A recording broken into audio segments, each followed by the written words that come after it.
G'day guys, welcome back to SuperCoach with DR and welcome to the round 11 stock market video. We have a big 3 weeks coming up. The buy rounds are obviously now upon us. It's a really tricky stage of the year when it comes to SuperCoach.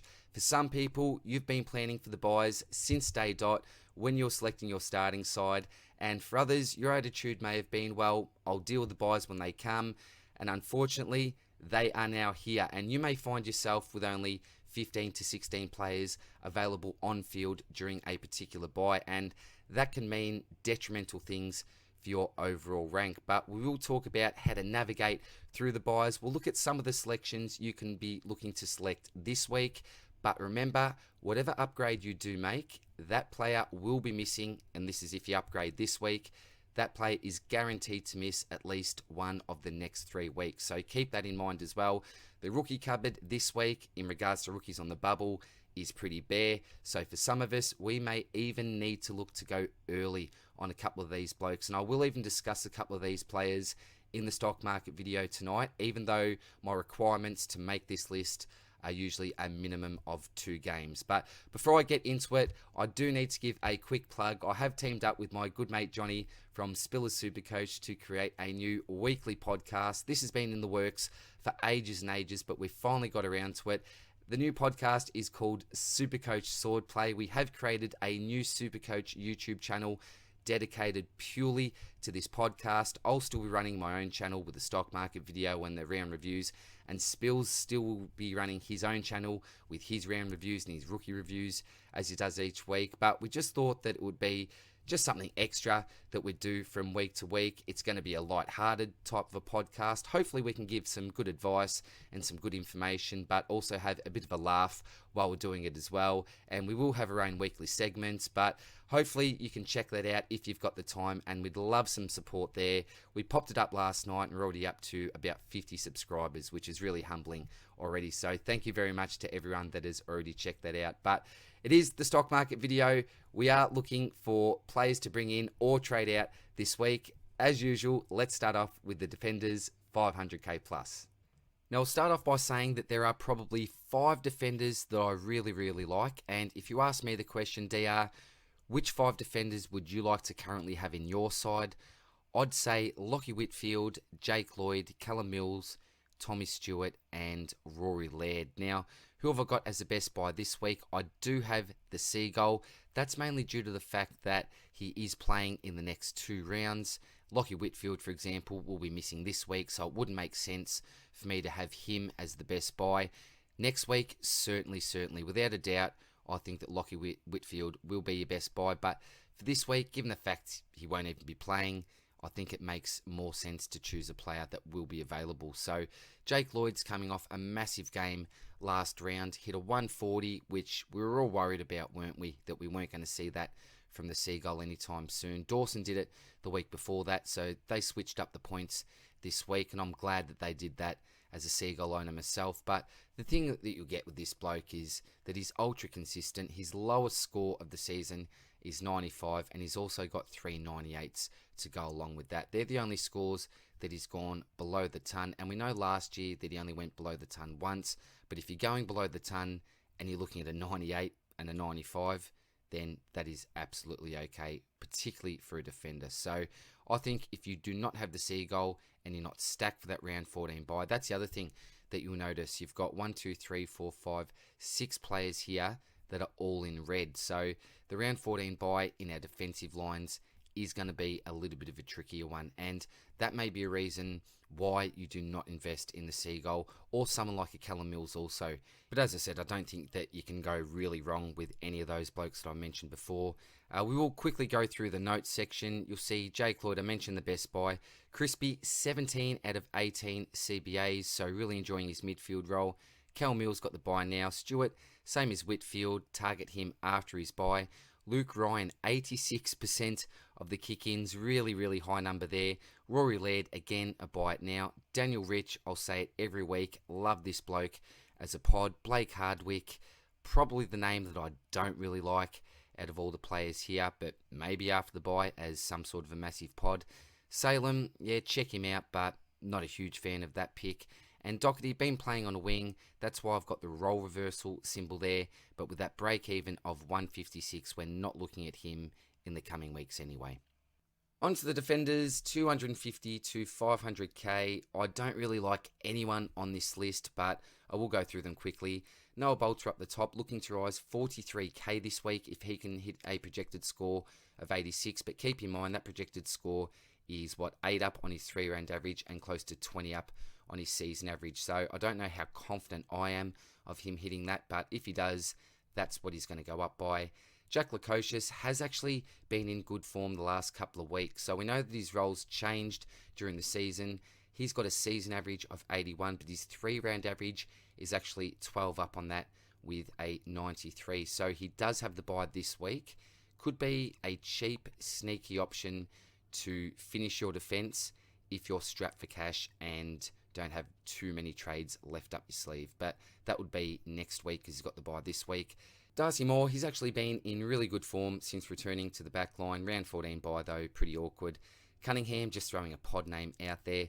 Now this guy could be really, really interesting after next week. Trent McKenzie only played the 2 games this year, but has averaged a 97. So with a lowish break even of 40, he'll look to make some nice cash in the short term and will be some really, really nice cover for the round 13 and 14 bye. So if you do need to complete your defensive line and maybe you want to get a couple of the big dogs in to complete your midfield and you'll have to skimp and save in other lines, then Trent McKenzie could be a realistic option.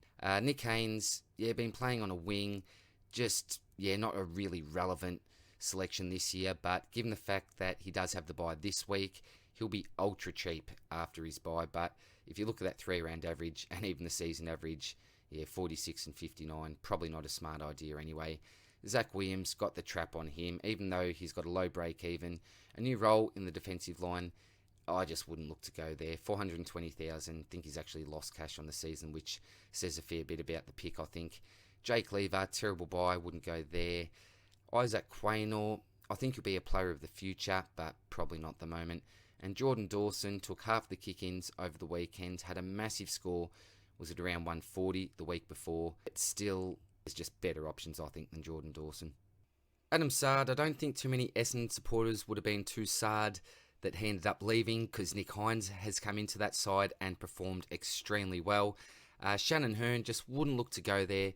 He's just at that age where soft tissue injuries are a great concern. We know what his role is, 60% of the kick-ins there, but I wouldn't look to go near a Shannon Hearn at this stage.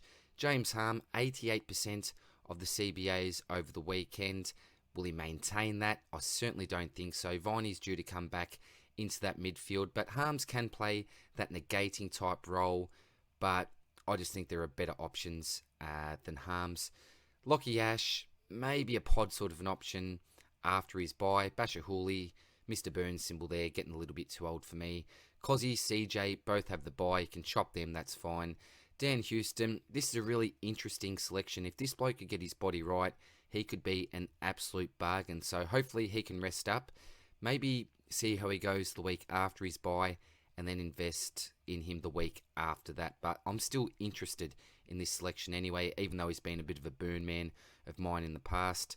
Stephen May, we don't look to invest. No way we do that. As a bit of a luxury trade, maybe get him out round 14 if you can afford to do so. I won't be able to do that though. Jaden Short, well, this man I still think has claims to possibly a top 8 average from here on out. Look, the issue with him is that he's been a little bit of a roller coaster. He's got a pretty consistent role from week to week, but I think that Basher may have affected him slightly, and I'd like to see a lot more consistency from Shorty before recommending to bring him into your side. But it was really nice to see a 100 plus score from him over the weekend. Average of 97 on the season, 95 for a 3-rounder, so pretty consistent with that anyway. Jordan Ridley, really disappointed if you had bought him in last week. He played more of a lockdown role. I just didn't see that coming. The 2 weeks prior, he was playing more of that rebounding / intercepting role, which is what we love to see from Jordan Ridley. But in that lockdown role, it's just impossible to score well. Similar, like a Tommy Atkins, when he plays lockdown, he just can't score well. But when he's given some freedom, we can see some nice scores from him. But with the Ridley selection, I'd be a little bit worried because that role is not consistent anymore. But at the price that you're paying, still had 60% of the kick-ins, which is a really nice number. I still think that he's okay, but doesn't fill me with confidence. Caleb Daniel, don't really like this selection. Break even of 125. You could wait anyway. No point bringing him in this week, I don't think. And Hunter Clark, haven't been a fan of him all year. High break even. Yeah, bad luck if you started him. On to the defenders under 250k. If you're looking to invest this week, there's not a lot to see here. However, you can see down below in the yellow star coming soon, Trent Bianco. So he did play his first game over the weekend. Really impressed with an 80 plus score. If you are looking at a rookie in your defensive line, then I hate to say this, but I think your best option is to probably go early on this fella. But if we're looking at the names on the list here, Jimmy Madden, I'm a pretty happy owner, but you have missed the boat on him, even though he's looking to rise 45k if he goes around a 65 type score. I'm still not exactly sure about his job security. Froggy Lester is due back into the side soon. Lockie Neal also, even as soon as this week. We'll talk about him when we get to the midfielders. I don't think that Neal necessarily affects Madden. He's probably going to take Matheson's spot, but Lester I am a little bit concerned about, but for now, a happy Madden owner. And I've just realised also that I should have had the DPP status on him because he is available as a forward as well. Harry Edwards, job security not great. Murray, think he had a pretty good first quarter from memory, but then faded out of the game. Lockie Jones, I am a very, very happy owner. Did have him on field last week over Murphy and Highmore. I know that decision did kill some coaches, particularly if you did run with Tommy Highmore. I can see why people went with Tommy Highmore as well, because he was named at centre-half back, playing against North Melbourne. We were hoping for a few intercepts there, but just did not pan out, unfortunately. Don't even know if he plays this week. It's a bit of a 50-50 chance, I think, for Highmore, but he'll certainly be a slow burn. Nathan Murphy as well, just hasn't panned out for me. I was expecting him or hoping for him to be at around the 250 mark at least, but yeah, in his third game, obviously got concussed. Mandatory that he had the week off in, round 9, I think. Then wasn't selected in round 10, was the medical emergency, and then finally came back for his fourth game last week. So hasn't panned out. He was a big part of my buy trade out plans, but yeah, I'll have to work out something else. But yeah, not a bad play to have, I still think, on the bench, because I definitely think he's best 22. I think they do like him down there at Collingwood. So yeah, Murphy, I'll probably leave him on the bench for the rest of the year, I think, to be quite honest. Mansell, dead rookie. Pryor, been pretty good for Brisbane, but yeah, real pod rookie. And Frederick, yeah, he's got the bye, but as I say every week, damn you, Kenny. On to the midfielders, 500k plus. The man up the top, probably my favourite player in the competition at the moment, Piggy Oliver. Check out that 3-round average, 161 if you don't mind, a break even of 72, and he's projected to go 162 points this week against my boys, the Lions. Now, do I think he'll get to 162? Look, I hope so as an owner. I think 130 plus is realistic. So either way, he's going to smash that 72 break even and find himself for the first time this year, and possibly for the first time in his career. I'll have to go back and check that. He'll be over 700k. So if you don't own this man, he's killing you at the moment, particularly over the last couple of weeks. Do you buy him this week? I probably wouldn't, and I know that sounds a little bit funny given the fact his break even is only 72. I'd probably wait until that big 200 is out of his system, and then most likely he'll start to go down in price again. So I would wait on Piggy, but if you've got a heap of cash to splash, then why not grab the man now, I suppose. Joel Selwood got the bye this week. Ben Cunnington, I'll tell you what, I had the trap on this man, but he does remind me of like a big bear, so I'm guessing that he may have even been trapped, and just with his big, bare, hairy hands, broke the trap open and got himself free, because he's been in fantastic form over the last month, Ben Cunnington. I just didn't really rate him as a selection. I think his career best average is around the 105 mark. So his season average, you can see there is 103, 3-round average of 130. You can't deny that, but still at that price, I'd just rather spend up and go one of the big dogs, I think. Touk Miller obviously got the bye this week as well, but I do have the target on him. I actually really, really love him as a selection. Talk about him next week, though, when he's going to be more of a realistic trading target. Darcy Parish now, I cannot deny this man any longer. Look at that 3-round average. You look at Oliver's 161. This is the other one that stands out of this list. 141 for a season average. I just can't do anything else but put the buy now symbol on him. I've seen enough now from Parish to know that he can get the contested ball. He can get enough of the ball. Look, he's not the best user, but he's just, I'd say, probably the number one man in their midfield at the moment. Zach Merritt may certainly have claims to that. I know the other good thing about Parish is the fact that if the opposition is looking to tag, I think they'll go straight to Merritt. So hopefully they'll just continue to leave Parish alone. Jack Macrae, you need this man in your side. I finally got him in last week. You're probably asking me why it took me so long to bring him in. And the reason is because he never gets below 600k. He's just a model of consistency. His 3 worst scores are around the 105 mark. And that says a fair bit about this pick if they are his worst scores. So he is an absolute must-have. He's a captaincy option from week to week. He will very, very rarely let you down. So I would highly advise, if you do not have Jack Macrae, bring him in ASAP. And that break even of 88 may not get that low for a very, very long time, I don't think. Zerrett, he's been a tad underwhelming this year. As an owner, I was expecting a 115 plus average, but unfortunately he hasn't hit those heights. His issue is that he's thrown in a few stinkers after receiving some close attention, and they haven't been balanced out with a 150 type score, but he does present some value for his potential. Jack Steele, love this selection, a real warrior, thrives on the contest, a great fixture coming up also, and we know what his ceiling's like. I am all in on Jack Steele, and I think a really, really good buy at that price. Brayshaw, don't even want to talk about him. Don't buy him, don't trade him for now. Now, Lachie Neale, there is news that this man will be back very, very soon, possibly as early as this week. Now, knowing the way the Lions operate, and particularly how Chris Fagan operates, I think that they'll give him the extra week off and then bring him back directly after the bye. So, a question may be, do you bring him in this week if he does get brought into the side?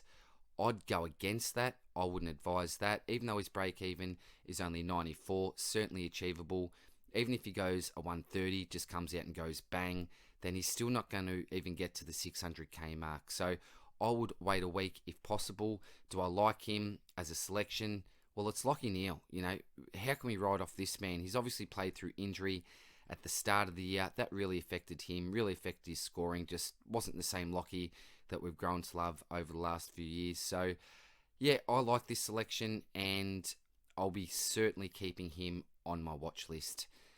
Titch, oh man, you know how I feel about this selection. If you want to hear my rants on Titch, go and check out the SuperCoach Swordplay podcast I did with Spills the other night, because there is a section each week on DR's rant, or a segment, sorry, I keep on saying a section. There is a segment each week where I just go off on someone or a particular topic, and this week it was Tom Mitchell that was in my firing line, so cannot stand him as a pick this year. Just completely off Titch. And Ollie Wines, he could be a real pod selection that you can look to bring in after his bye. Now, I haven't really looked into Ollie Wines' numbers. I was a little bit surprised when I saw that 3-round average. Obviously, the season average is only a 105, so nothing spectacular there. But I will do my best to do a little bit of digging and find out if there's been any positive changes to his game or even his role. I'm not too sure if there's been anything major. I don't follow Port too closely. I don't have any plays in my side apart from Jones currently, but I will do my best to do that before the next stocky. Christian Petrarca, 528,300. Look, if you had started the truck this year, you would be pretty disappointed at this stage of the season. He's only yielded you an average of 104. You're probably hoping for a 110 to 115 at the absolute minimum. Was right up there last year in Brownlow contention, but unfortunately hasn't really been able to back it up. Look, he hasn't been in terrible form by any stretch, but compared to the lofty standards that he set last year, yeah, he's certainly nowhere near that mark. But there is hope for Christian Petracca owners. Would I be looking to invest in him at this stage? Probably not, just because he hasn't shown me anything to say, DR, you need to trade me in. As I said, just been pretty mediocre. Lib of the man under him, the numbers are pretty similar, aren't they? Average of 102, 3-rounder of 106. You compare that to Truck 104, 107, and both projected to score right on 102. So I don't overly love either of the selections, but if you're desperate and you got, around 540k, then you may look to bring one of them in. Nat 5, not at the moment. He's gone a little bit cold, I think, maybe after the bye. Josh Kelly, you'll be surprised to see that I do have the target there. There's a couple of reasons. Well, I think that role that he's got in the midfield, we've seen that for the last 4 to 5 weeks now. Hopefully Leon Cameron has realised that that's where he plays his best footy, and he's got a 3-round average now of 119. Remember, that average and the 3-rounder going back, 6-7 weeks ago was absolutely terrible, and coach was looking to actually trade him out of their sides, and I was actually advising that at the time due to that role that he was playing. But now that this man is back in the midfield, I think that he could be a really good selection after his bye. And I'm always worried about durability, as you know, but remember, we only need him to get through, 12 games. If you start him, then it's a bit of a different situation because you need him to play through the full season. But if you bring him in next week, he's just had a week off to rest that body and only looking for him to finish out the last 12. So I do like this as a selection next week, but there certainly is risk, mainly due to the fact that they may swing him back up forward. The Bond, this man, talk about being on fire. Look at that 3-rounder, 137 and 124 on the season. So this isn't just a hot patch. The Bond is the real deal. And I tell you what, I would not be surprised to see this man have a Brownlow medal around his neck by the end of the season. Now, the question is, do you still bring him in? It's a tough question, and I do have the buy now / binoculars on him because, look, I'm not going to say don't bring him in because, look, he's the best midfielder in the game at the moment. Actually, probably Clary can lay claims to that, even a Jack McRae, I think. But with the Bond, you know what you're going to get. You're going to get absolute quality, a captaincy or vice-captaincy option from week to week. The main issue here is the fact that you are really paying up, aren't you? $665,000. It is a lot of money, and when we're trying to complete teams at the moment, trying to navigate the buys, it is really hard to shell out this much coin on the one player. I think I said last week that you need to get the Bond in. It's either now or never, and if I'm to continue with that advice, then you probably don't bring him in this week. Look, all he needs to do is, and look, I can't really necessarily see this coming, but if he drops even a 90 type score, a 95, then that price of 665k is going to start to fall pretty quickly. That's all that needs to happen to one of these Uber type players with these big price tags, is one dodgy game, and that can send things out of whack. So do I love the pick? Absolutely. Do I love the price? Not overly. I'd probably be looking to go with someone that's a little bit cheaper, so you can invest some of that money that you save elsewhere in your side, I think. Trav Boak, maybe after the buy, same as Taranto, but look, I'm just not a huge fan of either of these guys, to be quite honest. Sam Walsh, I do have the yin-yang symbol on him, and that's due to his first and second halves.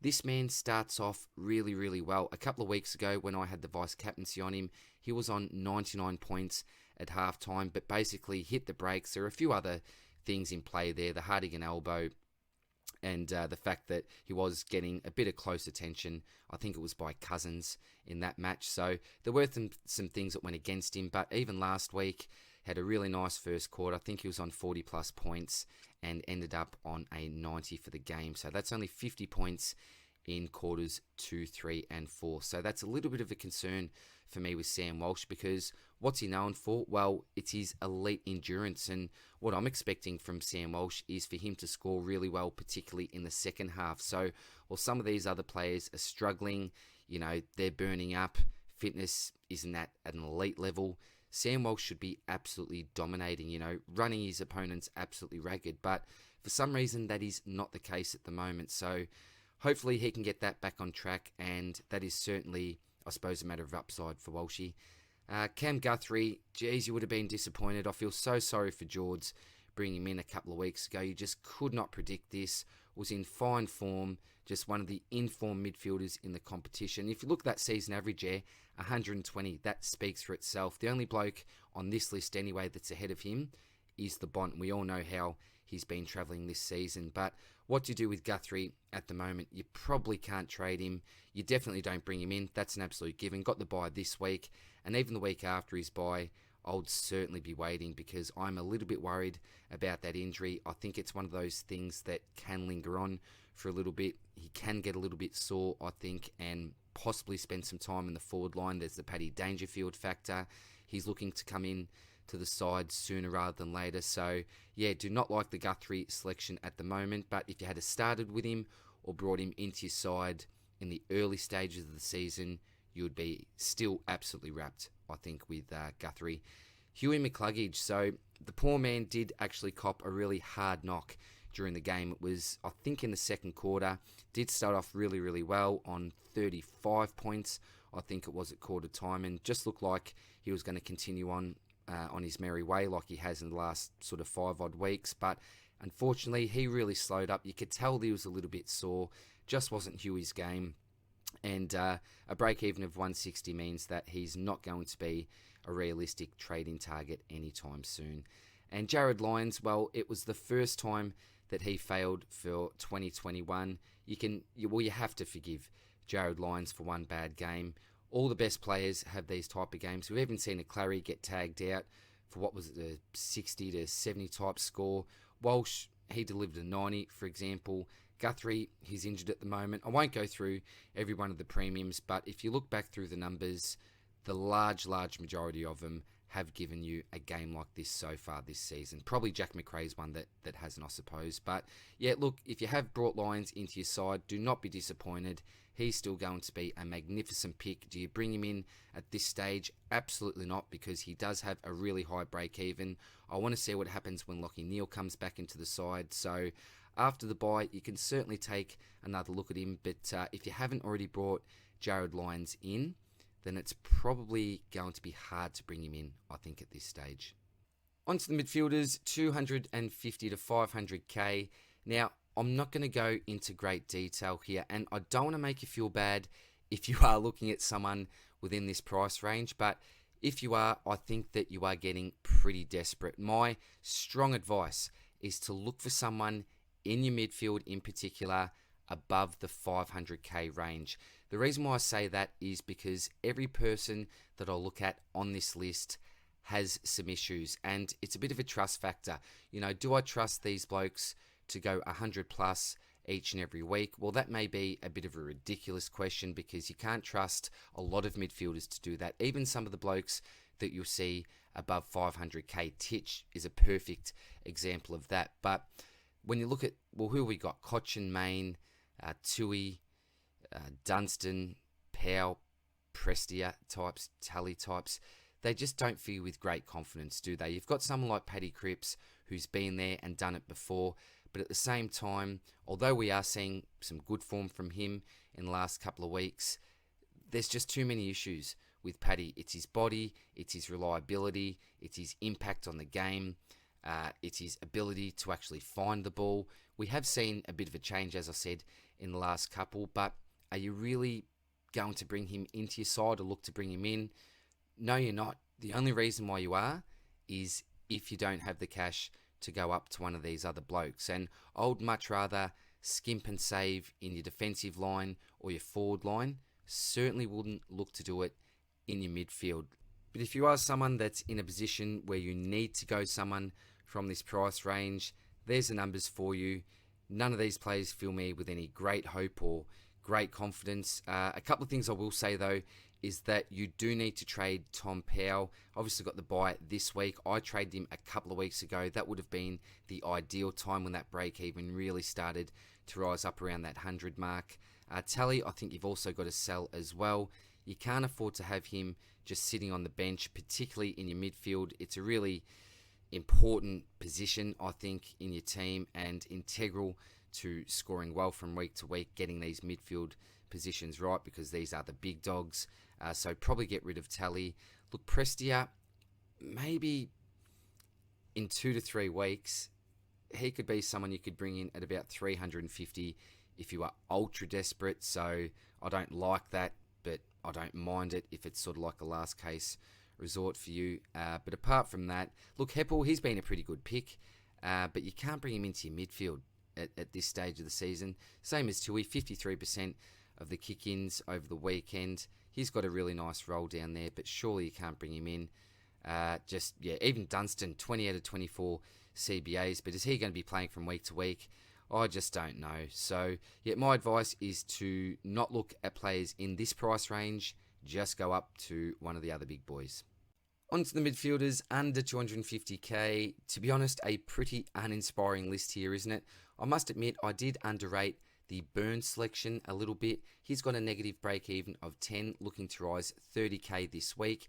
Compare that with RCD, a break-even of 40, only looking to rise 10 if they get a pretty similar projected score. So, well done to anyone that did end up bringing in Ryan Burns. Looking pretty good, and he can hold his head high. Been playing some pretty good football down there at St Kilda. Tanner Bruin got the bye. Lazaro got the bye. Both terrible rookies, though. RCD, 50% of the CBAs over the weekend. We knew that this was going to go down to around that 50% mark or lower. It was at about 70 to 80% a couple of weeks ago, but due to the fact that Richmond have brought some players back into the midfield, we were probably expecting this. But the fact that he has held his spot, I think, is real positive for owners. Look to keep him for at least this week, and then you could even flip him the next week if you've got the trades to do so, I think. Sam Berry, unfortunately, you've got to sell him. Concussed over the weekend, will certainly miss this week. Then he's got the bye in round 14. Really unfortunate, because he was looking to make a little bit more cash before we needed to chop him. And Lockie McNeil with a break-even of 69. That's no good for him. He'll start to leak cash very, very soon. So get him out of your side probably this week if you can. On to the Ruck. So there are a couple of discussion points that we do need to go over this week. One man that is generating a lot of discussion in the SuperCoach community is the player that sits at the top of this list, Ned Reeves. So rookie priced 123,900, an average of 86 in his first 2 games.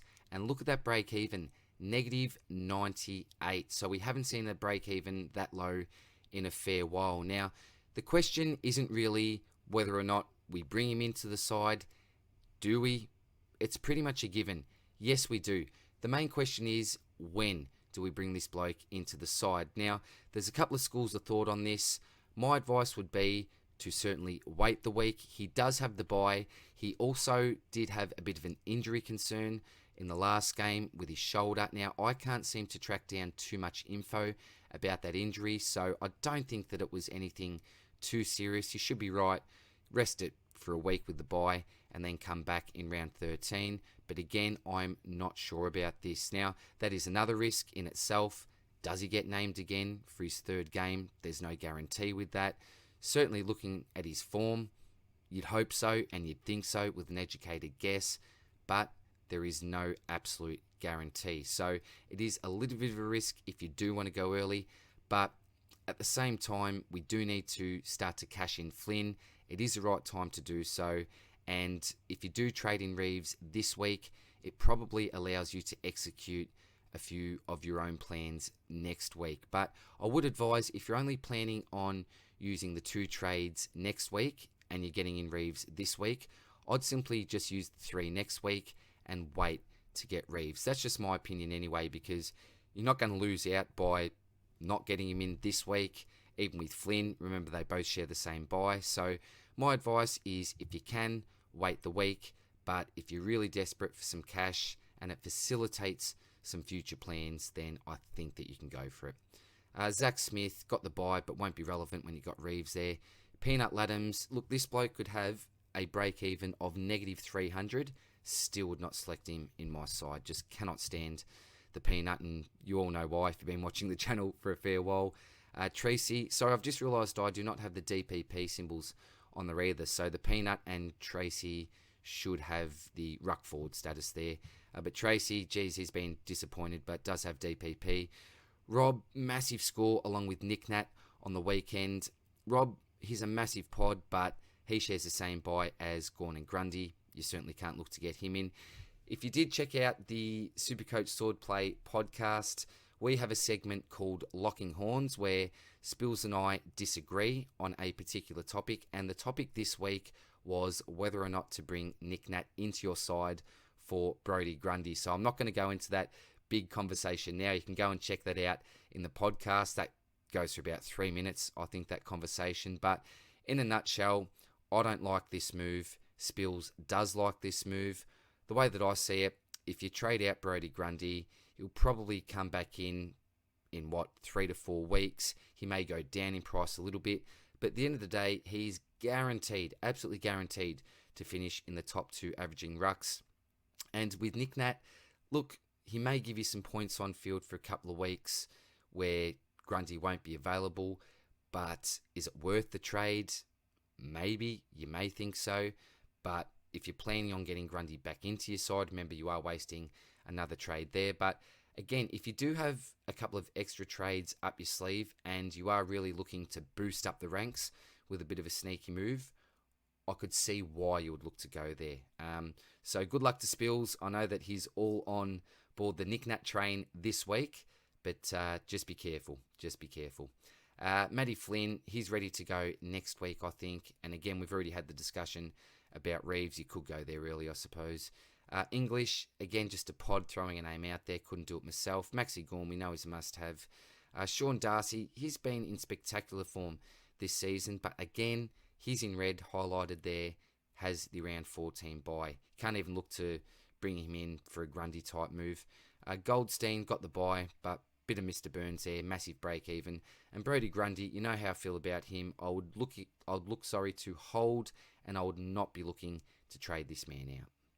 On to the forwards, 500k plus. Now, in positive news, for the first time in a long time, we do have some healthy players available at this price point. It was a tough decision on who to put as my best buy for this week, but in the end, I have gone with Bailey Dale. That's taking into account his price point, his break even. He is now the 3rd ranked forward for total points. That certainly snuck up on me. He's in under 4% of sides, so a really nice pod. And I do love his role. He's a really good distributor. His kick to handball ratio is great. He can throw in, however, a few lower scores in the 60 to, I suppose, 85 range. And remember, he still does have that massive 152 in his price cycle. So there is a little bit of risk attached to this pick, but I really do like the Bailey selection. Dane Zorko, a brilliant trade-in for me a few weeks ago, playing terrific football, hungrier than I've ever seen him before. Look, the only reason I don't have the best buy on him is A, because of his price point. I think we are paying close to top dollar, although he will go up significantly again this week, and also the Lockie Neal factor. I am worried that his mid-time may be slightly reduced, which could knock even 5 to 8 points off his average. But look, in saying this, he still will be one of the best scoring forwards that you can select. If you have the cash, go for it, but I'd prefer to go a little bit cheaper if possible. The next player, Aaron Hall. I love this selection and will most likely be my best buy in this price range next week. We'll chat about him then, but long story short, he's given me a 100 plus score for the last 4 weeks, and that's how long I've owned him for. So could not be happier with the Aaron Hall selection. I am a big advocate for bringing him into your side. Some may look at Tomahawk. You could go worse next week, but obviously not an option this week. Shai Bolton, now another player who has claims to be the best buy this week. In the last 6 matches, his lowest score is a 99, and that is fantastic for a forward. DPP status, and he'd be a really fun guy to own. I just love watching him play. And look, as I'm saying this out loud to myself, I may even like him over Dale. Yeah, I'm not too sure. they're both really good selections, I think, and yeah, all for trading in Bolton. Zeeble, most of us have him. Still go around the 100 mark, I think, from here. And keep danger on your radar. He should be back soon. On to the forwards, 250 to 500k. The man up the top, Jack Riewoldt, he has a negative break-even of 20, looking to go up about 35k if he can hit a modest projected score of 61. The issue with Jack Riewoldt is the fact that he's really inconsistent. This year we've seen scores in the 40s and the 50s, as well as that banger last week in the 140s. So I would advise against bringing Jack Riewoldt in. You could maybe look to get him in as a really cheap F6, but certainly not for me. I wouldn't look at the Riewoldt pick personally. Jesse Hogan, just injury prone, got the bye. Dylan Moore as a pod after his bye, just throwing his name out there, not advising this whatsoever. Poulter, he will be absolutely cherry ripe to trade out just before his bye, and having that DPP status, which I have not included there, I apologise for that. That is going to come in extremely handy. So in a couple of weeks, he is gone. Alex Sexton and Sam Powell-Pepper, just as a couple of pods, throwing their names out there to look at maybe after their bye. Maybe just fill-in options. There's different strategies that people employ during the bye periods, and maybe getting Alex Sexton in could be an option. You know, it's not out of the realms of possibility given the fact that he's got a really low break-even. That average there is obviously really, really low. So I'm not advocating any of these moves, but just throwing some options out there, as I said. Buddy, I just think he's a trap. Durability is a major concern. Just don't know if he's going to get up from week to week. And now we get to durability. Mr. Durability, Isaac Heaney. Geez, did he go well for owners last week? If you had to trade him in around that 350 mark, pats on the back this week. But remember, it is only 1 week. Now, what do you expect Heaney to get up to? You could say to yourself, even up to 500k. I think that is best case scenario with Isaac Heaney.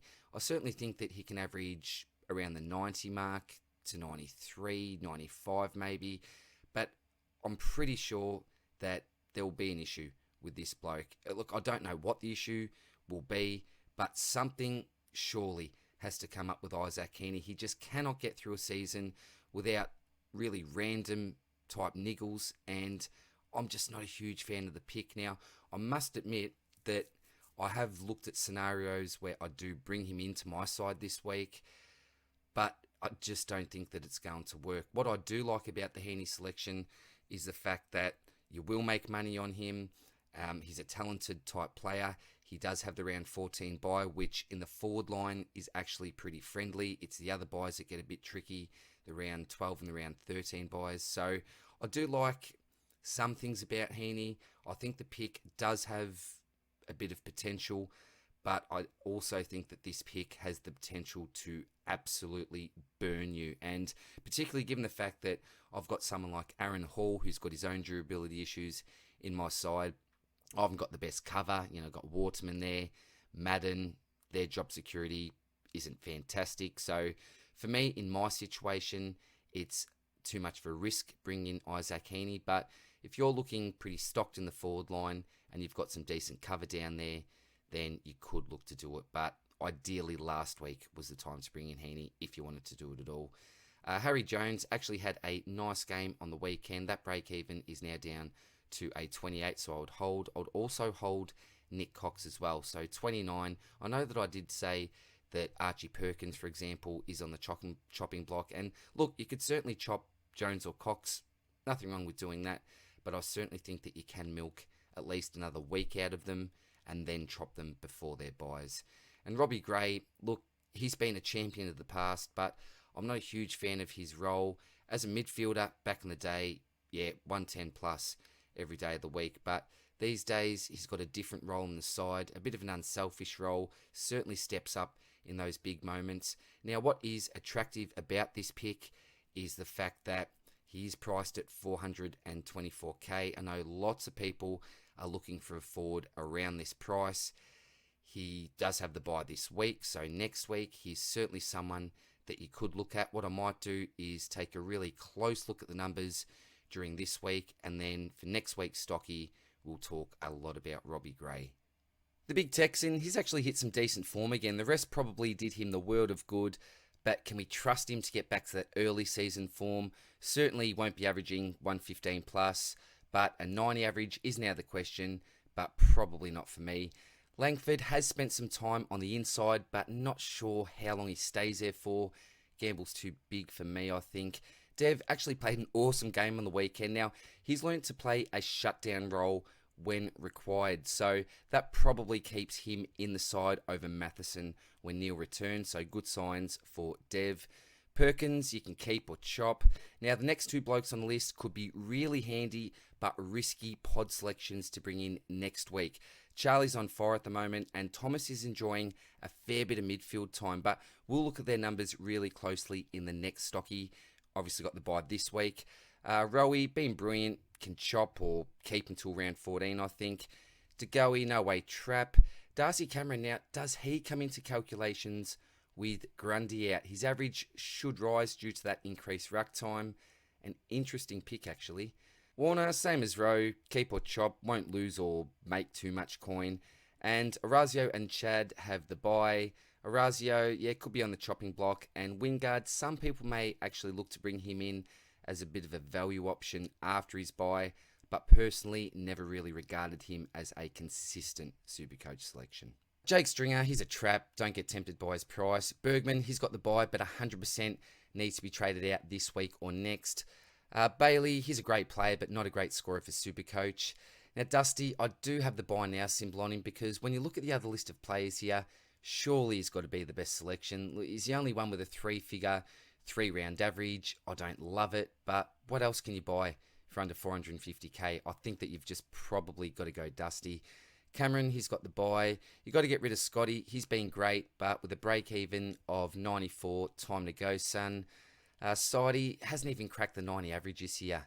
Yeah, just a really boring pick, I think, and I'd just rather go Dusty.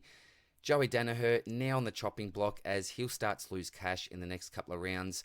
Does come up against the best defence in the league this week, so a 90 plus score not looking likely. You can certainly keep him, that's okay, but be prepared for him to start to drop in price, I think. Jarman Impey, can someone just tell Clarko to leave this man in defence? That's where he scores best, and we don't want to see him playing forward or even in the midfield. You know, when played as a defender, he should net you an 85 plus as a minimum most weeks, I think. Tommy McDonald, a real comeback season from him, but not in my radar. And we'll finish with the forwards under 250k. Holmes up the top, he's got his bye this week, and job security is shaky, so pass for me. Handy DPP though.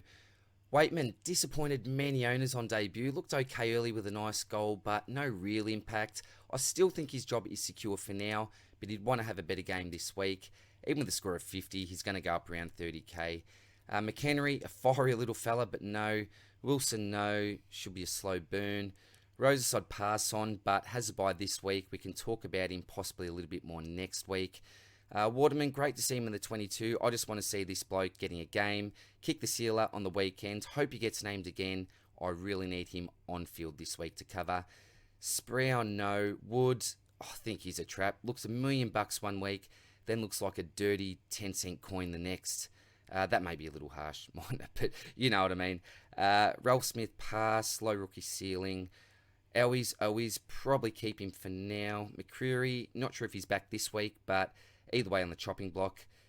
Brockman, trade if you need a warm body during the buys. He just, not looking like he'll come back anytime soon. McRae, got the poo symbol on him. And Farah, I would sell before he leaks too much cash. So that's it for this week, guys. Thank you very much, as always, for sticking with me. All the best of luck with your trade-ins and trade-outs for this week. It's always a really tricky situation. Good luck to you if you are going early on a rookie. Fingers crossed, hope it works out. And I would love to hear any sort of wacky strategies that you're looking to implement during the buys. I was looking at a couple myself, but I'm probably moving away from that now and staying a little bit safer.